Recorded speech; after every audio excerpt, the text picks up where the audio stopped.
Now, you may have heard of the hit TV show Breaking Bad, where a high school chemistry teacher uses his knowledge to make drugs. But have you ever heard of Breaking Good? Well, it's a citizen science project that aims to empower high schools to use the powers of chemistry to improve human health. To tell us about it, we're speaking with Dr. Alice Williamson, lecturer in chemical education and outreach at the University of Sydney, and university student James Wood. Welcome to both of you. Good morning. Good morning. So, Dr. Alice, Breaking Good. This is chemistry for good, not evil. Just tell us then what it's all about. And there is a prize at stake too, I should say. Yeah, there sure is. So we've had some really exciting news that we're a finalist in the Google Impact Challenge, which means that we've been awarded $250,000 already for this project.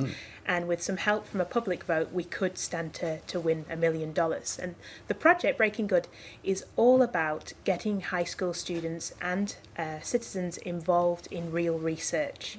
So we work with young scientists of the future, to make new medicines, sometimes for malaria and sometimes for other purposes. Well, we have a scientist of the future here. James, how did you get involved in Breaking Good? So I got involved with the project as a high school student. So throughout most of year 11, I was in a group of boys who synthesized a pharmaceutical drug in the lab.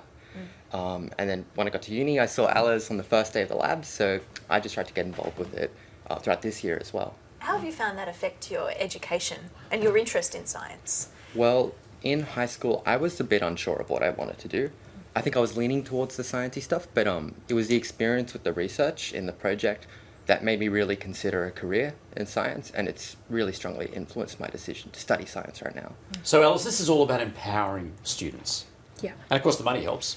Yeah, it really does, because we've had such a wonderful and successful pilot here in Sydney. We've been working with Sydney Grammar since 2014, and we've recently started working with Al Faisal College in Auburn. But the whole point of this project is that we really want to take it national. You know, we want to go into public schools, we want to go into regional schools, and some funding like this is really going to enable us to take this project much further. How have you seen that hands-on experience impact kids in their learning about this? Oh, I think it's so crucial. I mean, especially with something like chemistry, which really is an experimental subject. You can't even start to really understand or appreciate some aspects of chemistry without doing experiments and without having that experience. And, you know, teachers, they do such a fantastic job, but it's also quite tricky to set up experiments and to get them, you know, to work within the time frame of the school when you've got so many other things to teach. So any chance that students can get involved in actually doing real research is really good for their learning. Yeah, I mean, I know from personal experience, when hands-on chemistry, there's nothing more exciting, but that interest and excitement seems to wear off, because clearly not a lot of kids pursue chemistry in their final years of school. This is all part of the encouragement, of course, doing STEM subjects. James, why do you think that is? Why is it that you perhaps are a bit different to others in that you've pursued chemistry? What is it about it that you really like? Well, I think what I realized in the project is that it's the hands-on element of it. It's sort of the creativity that goes into the synthesis. And the experience that I had was really unique. I was really lucky to have that kind of experience with research. So I think it'd be really great if we could get more students around the state to have that kind of experience. I think more students would want to do STEM if they got exposed to it like that.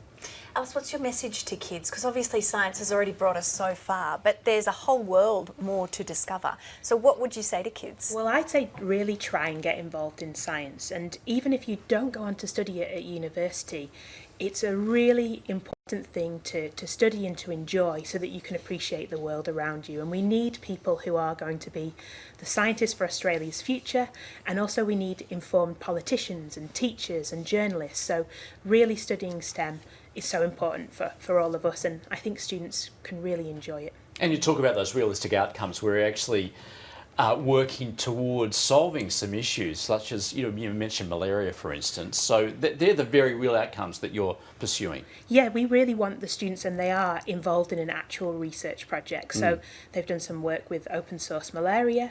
So the molecules that the students are making in their high school laboratories are brand new molecules that haven't been made before, and they're actually part of a real research project. So that experimental effort actually could, it's all part of helping that global effort to try and eradicate things like malaria. James, you're studying science at uni now. What are your hopes for the future? What would you like to focus on? Well, I'm continuing the major in chemistry for sure.